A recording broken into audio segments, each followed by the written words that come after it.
Now, if you're learning to handstand or improve the one you have, this next thing we're going to go through is super important. We're going to talk about our hand width, so what the distance needs to be between our hands, how much our elbows can bend, and what our body shape should look like. And it all depends on your current level. So if I show you 3 completely different handstands, so we have this position, we have this position, and then we have this position. So as best as I could then, I just showed you a beginner handstand, an intermediate handstand, and an advanced handstand. Now obviously we don't just fit into one of these categories. There's a progression line that goes from one end to the other, and it's not just a straight line and you head down it, so day 1 you're here, day 10 you're there, day 50 you're there, and day 2000 you're there. It's going to do a bit like this type of movement. What you should have over time is that you progressively get more and more confident in your handstand. Some days are going to be bad balance days, so you need to shift yourself back in this direction. Not just how your body looks, but in your progressions. And then other days are going to be really good days, and you can shift in this direction, also advance in the relevant progressions.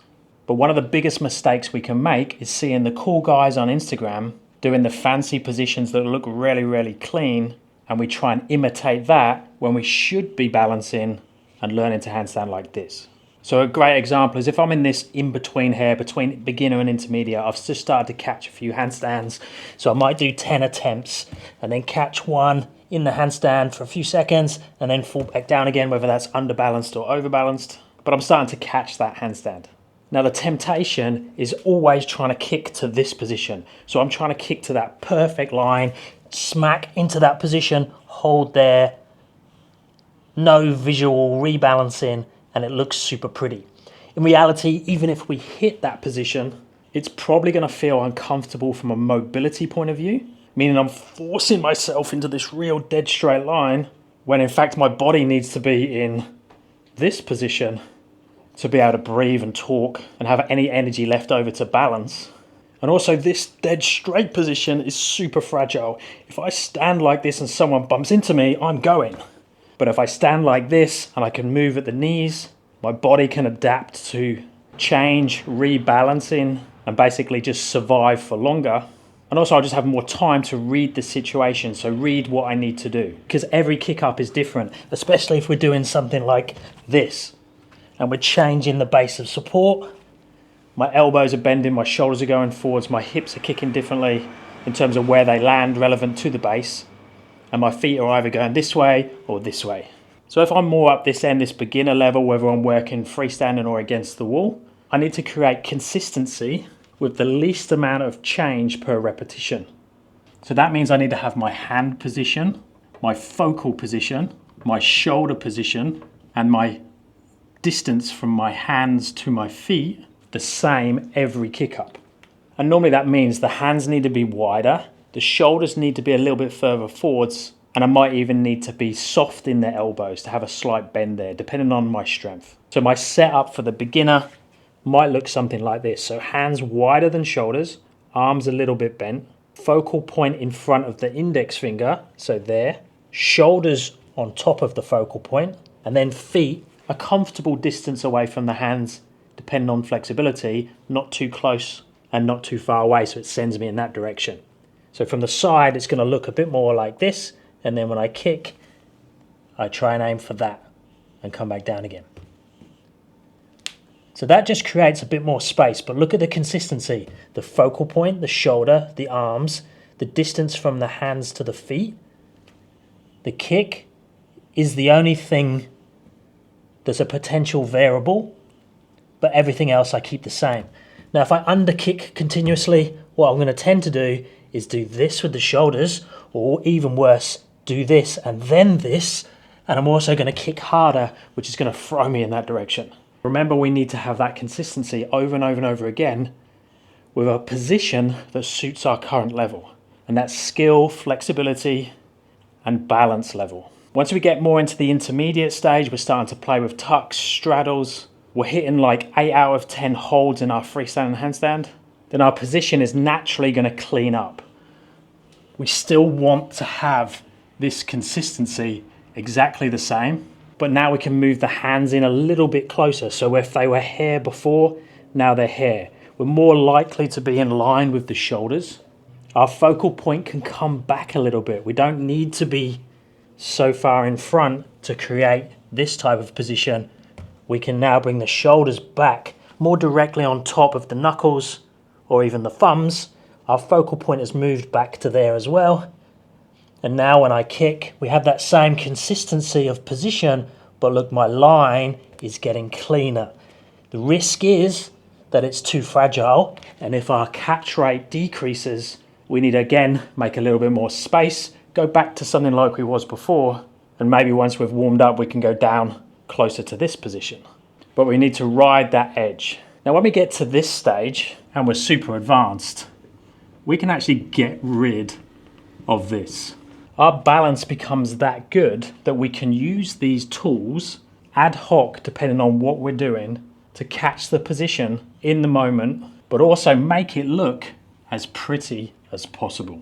So I can just jump into a handstand here, use overbalance, underbalance, whatever needs to happen to catch the handstand, but look, I can quickly get into my straight position.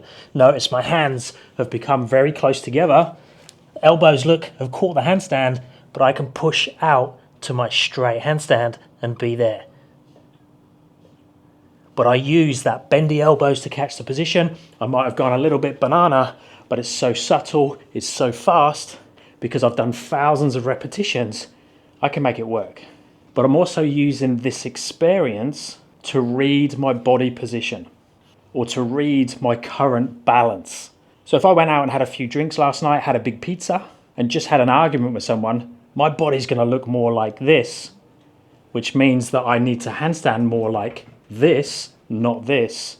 I can read that the first time I go into a kick up or even before I do the kick up. So instead of having my hands here for my handstand, I'm now going to take my hands here for the handstand, and the average person watching won't be able to see the difference, but I knew how to make the changes. So yes, this person can make it all look pretty. We can even make it look pretty for a photo, even if we don't feel fantastic. But if we're performing or doing a long amount of time, we know how to slowly pull it back depending on how our body is feeling. So in hindsight, once you get to this position, it's really easy to know you're doing it. In fact, most people will do that subconsciously. You do it on your feet all the time. You don't just fall over because you're not feeling 100%. Your body adapts, your posture changes. You carry on most of the time unknowingly doing those changes. So the beginner will have it's supposed to be bendy arms, potentially bendy arms.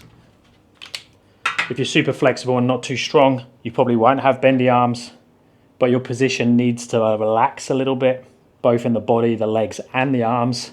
When we get into the intermediate stage, we're getting straighter with the arms, legs and body, but it will be down to the individual. And also realize that shape changes will affect these positions. So if I'm going to go into something like a tuck and I'm not warmed up, like today, let's just warm up. Okay, there's my hip and knee warm up for my tuck handstand. I'm going to take my hands naturally a little bit wider because the tuck handstand for me is still pretty challenging. But I can make it work because I know how to take now my hands slightly wider. And I just done that, you might not even noticed. I probably even bent my elbows a little bit. I took the shoulders a little bit further forwards to make sure that I could hold a tuck handstand. So I made these little changes that, again, if you don't know what you're looking for, you won't see them. And the beginner definitely won't know to do them and will just feel like they're having a bad day when they're trying to do their intermediate handstand skills, whatever they are. Now, the advanced person can have dead straight arms, body and legs and always make it look pretty, but they'll pull in this whenever they need to. And like I say, it can even be subconsciously. So if you are on this beginner intermediate level, this is something you really need to understand. You might not be able to feel it yet, but as you progress down this line, you'll start to have more and more of an understanding of it. Feel how your emotions, your energy, your hormones, your sleep, your hydration, your nutrition all affect how you can balance. And then start to play around with being a little bit more forgiving in terms of your progressions or how the body looks, and you'll get to understand it more and more and more. This is super important, especially if you're a coach. So if you're teaching other people and one day they look like this and the next day they can't balance, so you might need to drop them back to this. Now, these positions aren't set in stone. You might have someone who's brand new to hand balancing and actually does better having a much straighter line with their hands much closer together. So challenge the norms, especially if things don't make sense. Let me know your thoughts on this one down in the comments. If you'd like to help with your training, check out my app and my website. Thumbs up and subscribe would be appreciated. I'll speak to you in the next one.